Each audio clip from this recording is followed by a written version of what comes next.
I'm conscious that it must have been a very difficult decision for Prime Minister Modi to take to prolong the lockdown by 21 more days.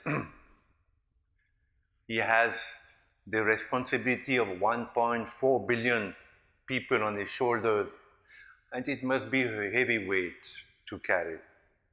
Nevertheless, I am a bit disappointed because it seems to me that the less than 300 people who have died from the coronavirus in the last 2 months doesn't warrant such a drastic lockdown. And also for a long time I have felt, rightly or wrongly, that this is India's unique opportunity given by the divine to come out economically and geopolitically and overtake China. Now, there is going to be in the world, not now, it will happen later in the Western world, a backlash against China because it is perceived, and it will be perceived more and more, that China hid the facts, that China did not give the rightful statistics, and more than that China is coming out of the virus now, and is going to economically again overpower the world. 97% of antibiotics in the world are manufactured in China. Now, there is a chance for India to say, look, we are here, we're democratic, we love the West, all the Indians who have exported themselves, have adapted, in the West.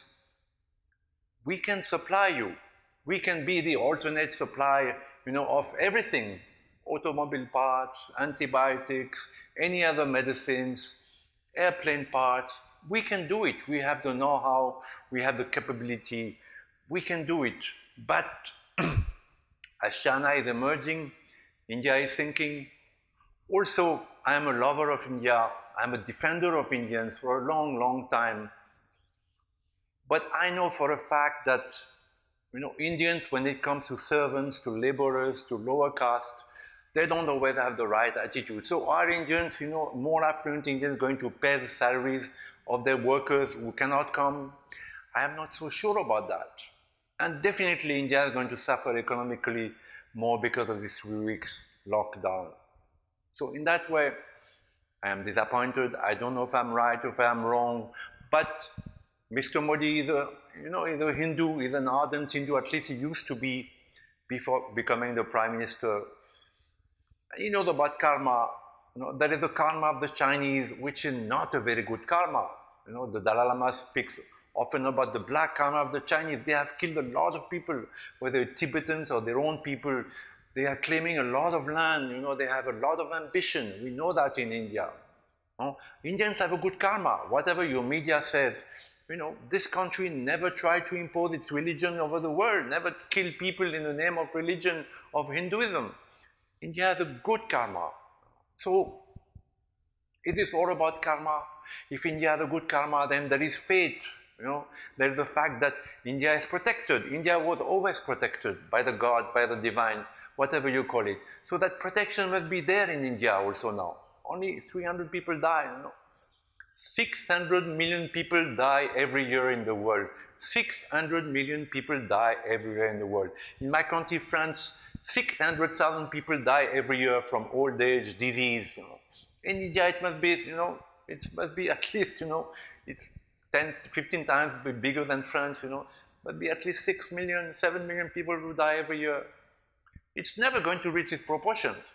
You wash your hands, and you're cleared. So there's a great, great fear which has taken the world. And I think when Mr. Modi went with the flow, what everybody is doing, what the World Health Organization, which is, Chinese-centric, it protected China, it tried to shelter China from the backlash, He's following their lead.